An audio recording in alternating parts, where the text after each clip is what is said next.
Pergilah dan jadikanlah semua bangsa muridku. Pijar TV bertujuan memuridkan Indonesia melalui konten broadcast yang didasarkan pada pemahaman yang benar akan firman Allah, yang sesuai dengan konteks kebenaran yang tepat, dikemas dengan format yang kontekstual dengan budaya dan kecintaan terhadap Indonesia dan segala keanekaragamannya. Kami mengundang saudara untuk terlibat dan bermitra bersama kami dalam pelayanan media ini dengan berdonasi khusus untuk penyebaran penyiaran Pijar TV yang lebih luas lagi hingga ke pelosok Indonesia. Bagi saudara yang memiliki kerinduan mendukung dalam dana, saudara bisa mengirim donasi ke BCA di nomor 5055 182121 atas nama Yayasan Pelayanan Media Indonesia. Terima kasih untuk dukungan dan kemitraan saudara yang sungguh memberkati kami.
Falling in love with Jesus, falling in love with Jesus, falling in love with Jesus was the best thing I ever done. In His arms, I feel protected. In His arms, never disconnected. In His arms, I feel protected. There's no place I'd rather be.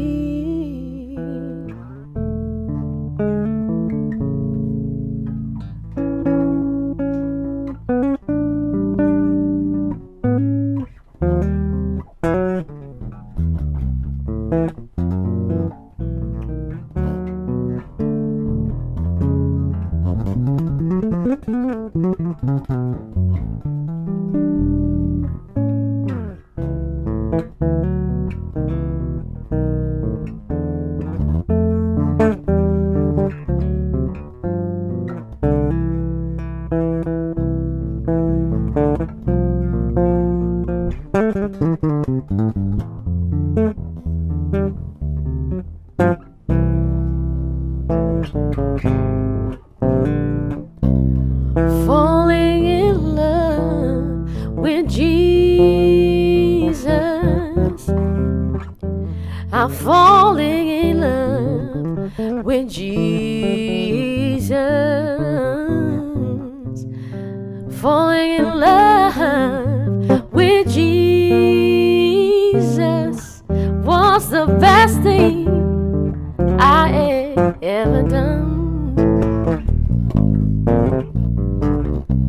In His arms, yes, I feel protected. In His arms, never disconnected. In His arms, I feel protected. There's no place I'd rather be. There's no place I'd rather be. There's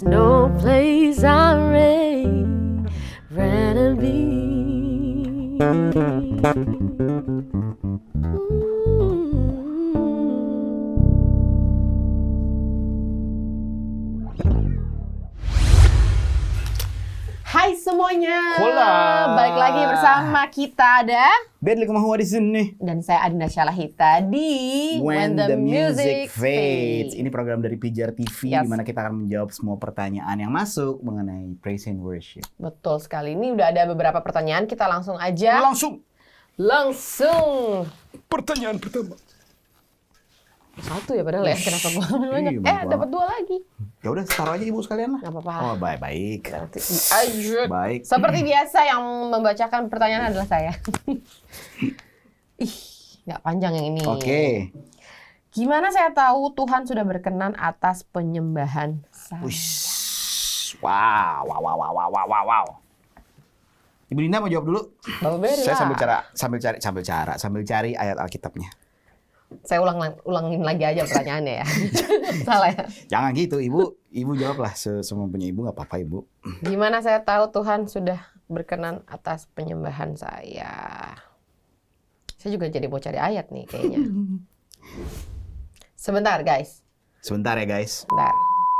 Oke, biar nggak salah jawabnya dengan firman. Yes, Jadi harus ada salah satu, ayatnya. iya, ayat yang buat saya ini jadi kekuatan supaya kita nggak terintimidasi dengan perasaan-perasaan kayak gitu ya. Yaitu di Ibrani 4 ayat 14 sampai ayat 16 bilang gini. Karena kita sekarang mempunyai imam besar agung yang telah melintasi semua langit, yaitu Yesus anak Allah, baiklah kita teguh berpegang pada pengakuan iman kita. Sebab imam besar yang kita punya bukanlah imam besar yang tidak dapat turut merasakan kelemahan-kelemahan kita. Sebaliknya sama dengan kita, ia telah dicobai, hanya tidak berbuat dosa. Sebab itu marilah kita dengan penuh keberanian menghampiri tahta kasih karunia, supaya kita menerima rahmat dan menemukan kasih karunia untuk mendapat pertolongan kita pada waktunya. Apa yang membuat kita bisa menghadap kepada Tuhan, kepada Bapa dengan penyembahan kita adalah semata-mata karena kasih karunia. Semata-mata karena darah Kristus yang sudah tercurah buat kita. Semata-mata karena dia adalah imam besar kita yang menjadi perantara gitu. Sehingga kita bisa menghampiri tahta Tuhan dengan penuh keberanian. Ya. Kalau dibilang zaman dulu mungkin kita harus harus bawa persembahan korban dulu. Kita harus hidup benar, kita harus jalani semua hukum Taurat atau segala macam.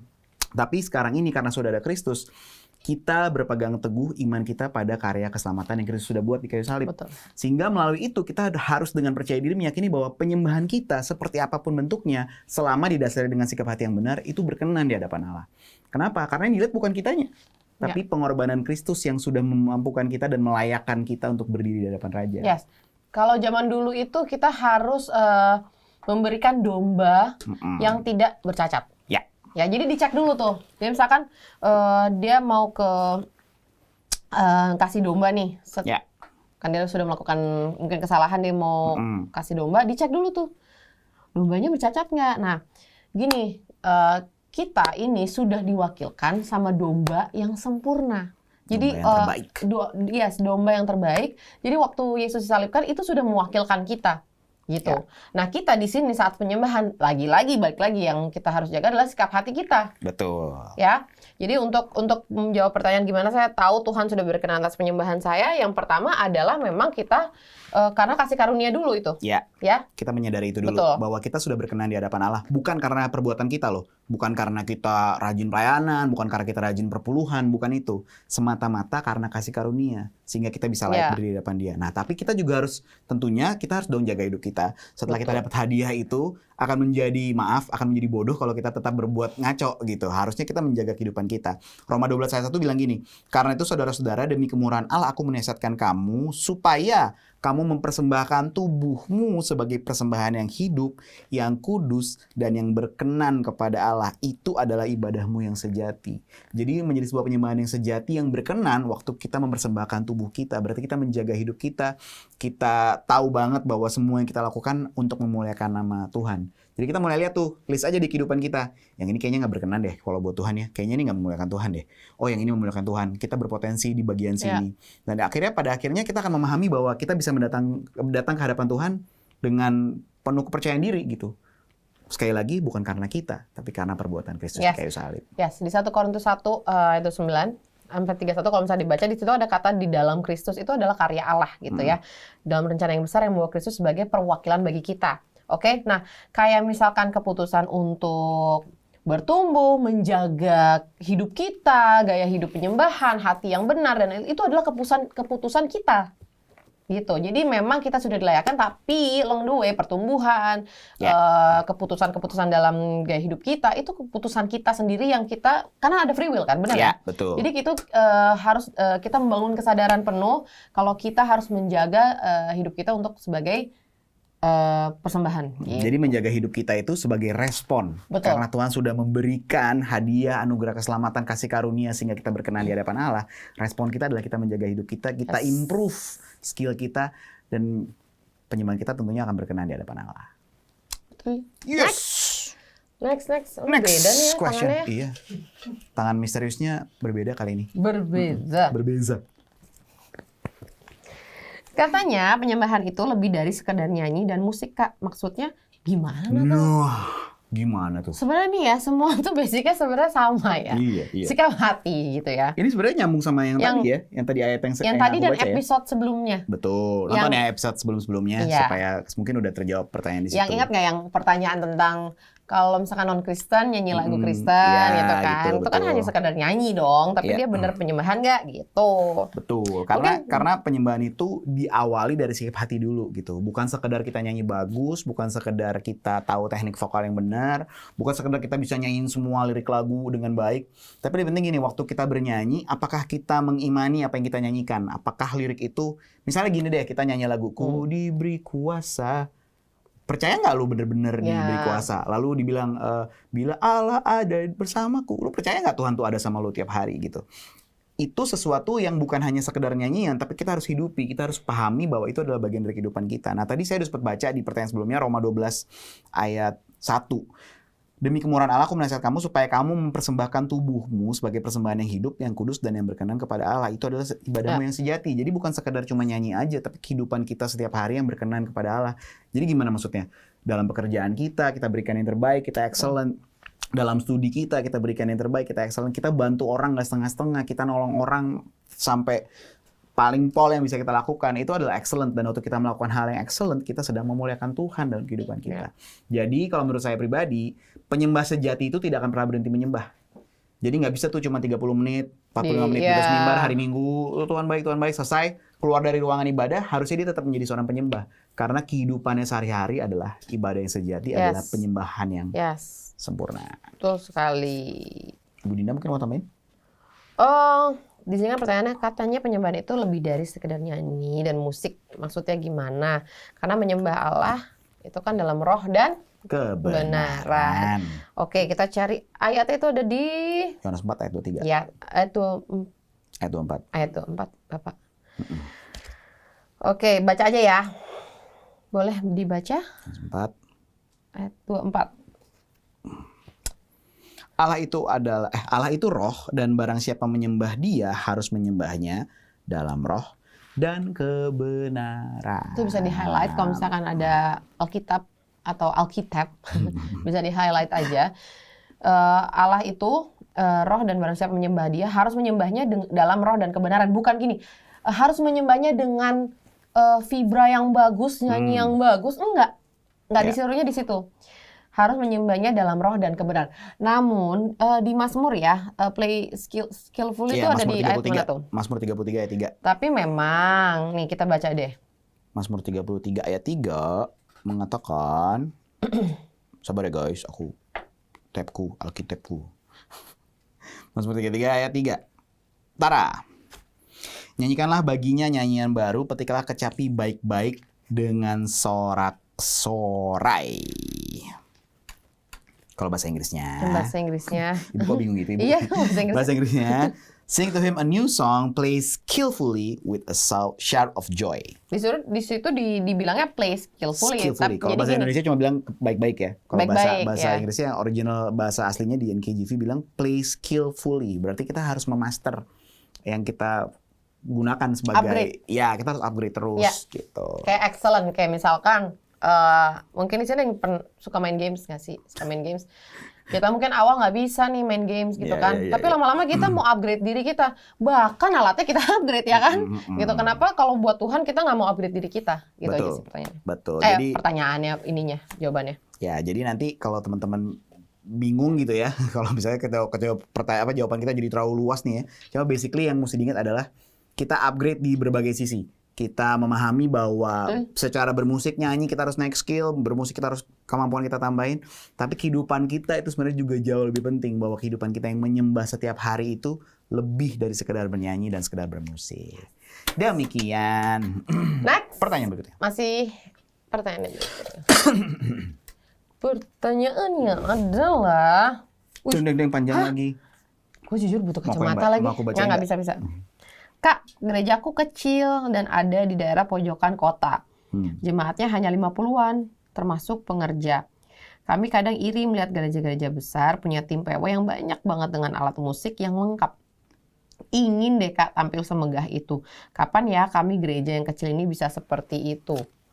Ini sebenarnya kita udah pernah bahas. Iya. Jujur aja.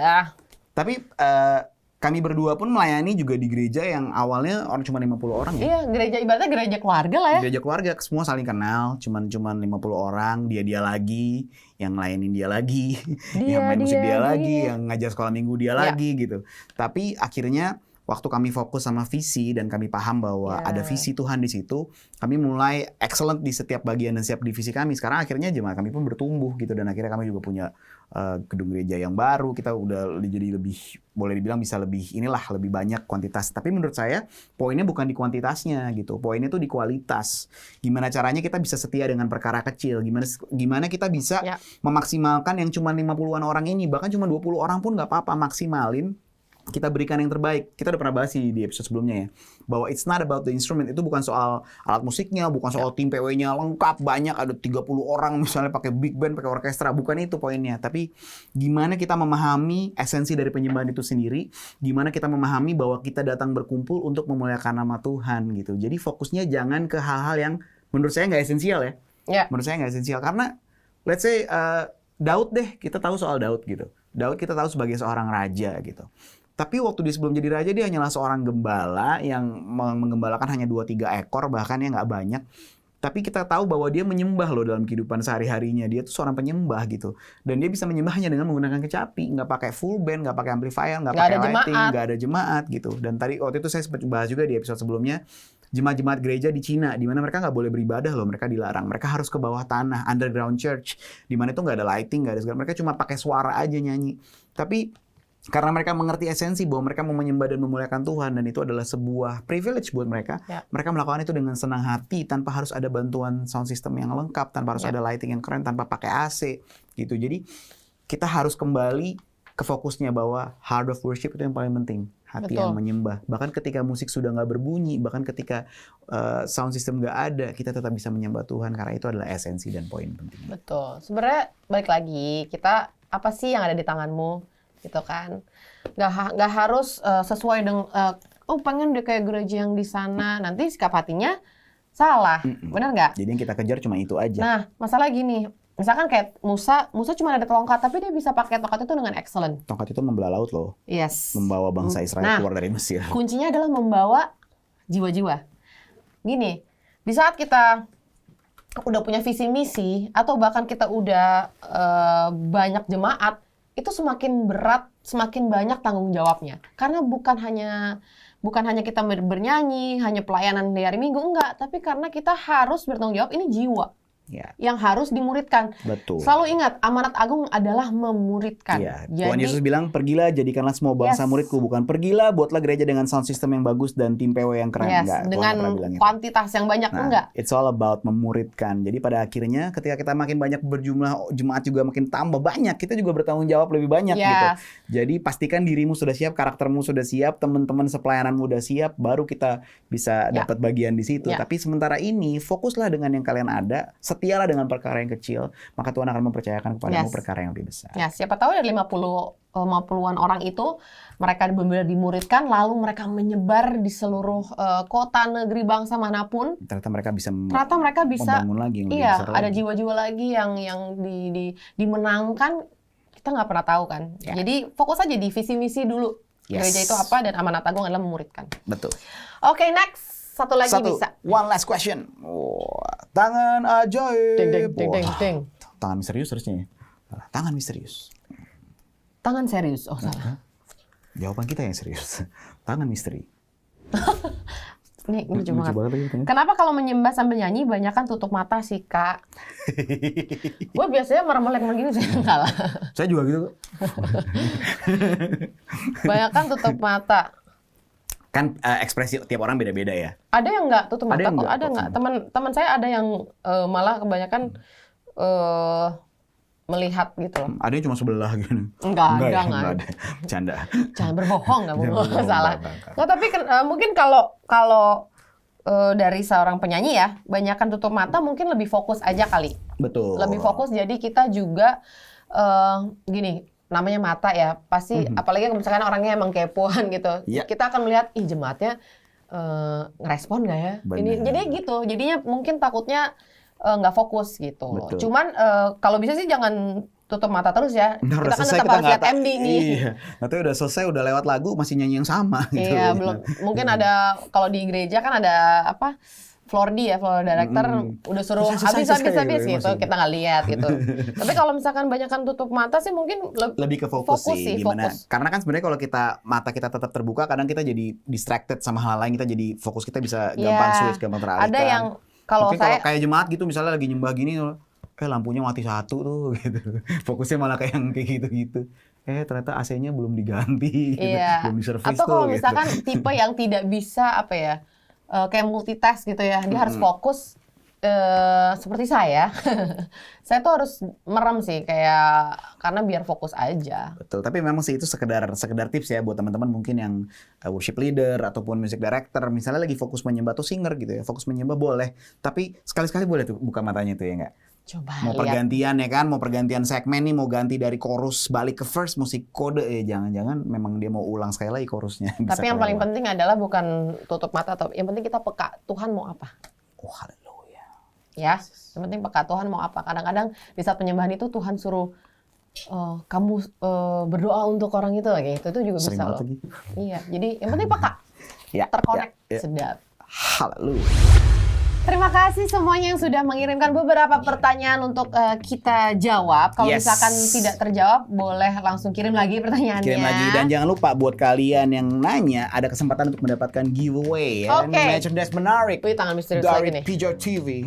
When the music fades. Nah, tuh bisa Jadi dapat ngirimin pertanyaan, tote bag gemes ya kan. terus dapat giveaway lagi, guys. Tuh. Di mana lagi kalau bukan di Pijar Nih, TV? Kirene Fashion Week tuh. Fear. Faith Ini. over fear. Faith Fashion ya. Week. Jadi kalau pakai baju ini rebah semua nanti. Nazaret Fashion Week. Nazaret Fashion Week. Ya kan ngomong. Oke guys, nih. Jangan lupa Catatkan, kirim terus. pertanyaannya, kalian mendapatkan kesempatan untuk mendapatkan merchandise menarik ini, dan saksikan terus episode berikutnya dari When the Music Fades bersama saya Beri Dan Mahua. saya Dinda Syalahita. Signing out, God bless Bye, you. God bless you all.